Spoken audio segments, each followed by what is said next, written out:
So it is written, thou shalt love, not thou must, I insist, I command.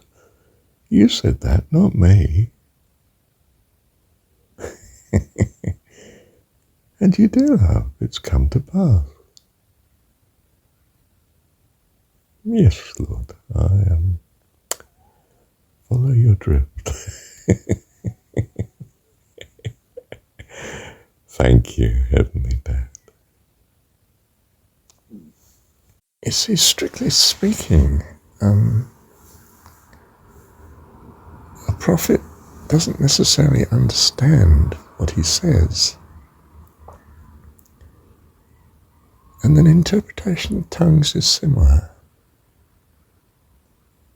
He has the interpretation. Doesn't mean to say he has the understanding.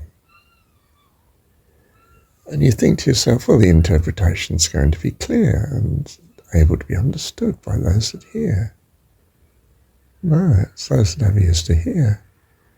And you might have the courage of being an interpreter or a prophet. Doesn't mean to say that you understand what you say.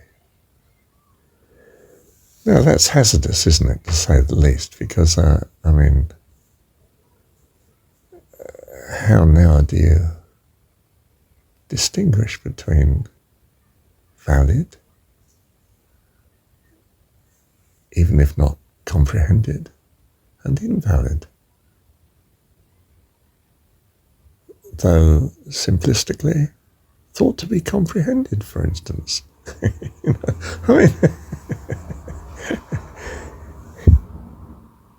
You're at sea, but for the one who has ears to hear, it's all meaningful. And in a sense, it's they that really have the interpretation of tongues, for instance, or recognition of a person being a prophet, whether the prophet or the person that spoke in tongues knew what they were saying or not. So we have what might seem rather bizarre, but the person speaking in tongues in faith, even the person interpreting in faith, and perhaps one or two having ears to hear, and are greatly blessed by it.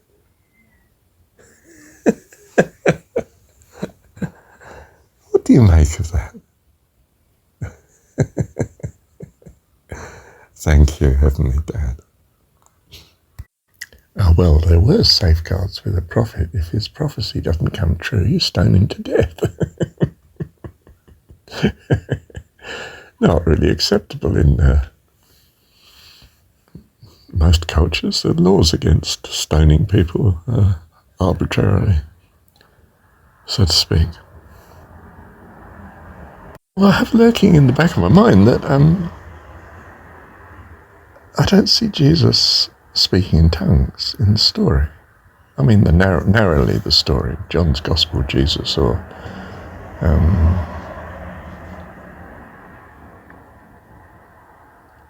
Gospel, Jesus, or interpreting tongues. And I do know that tongues was something that was not uncommon to religion way before Christianity. Does that mean I find tongues and interpretations suspect? No, only in practice. In practice, I've heard the most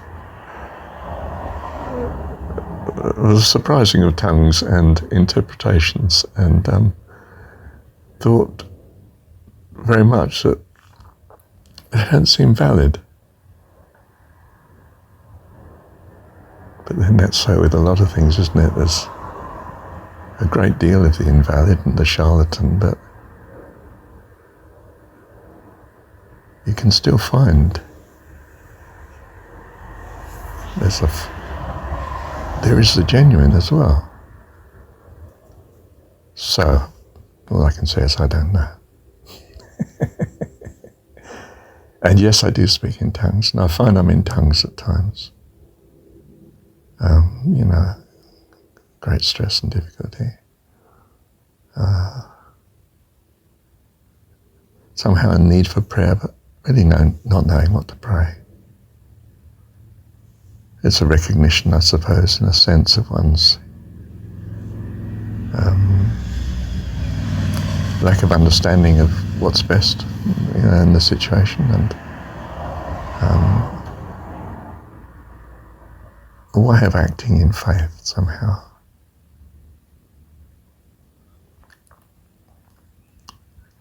Trusting in God.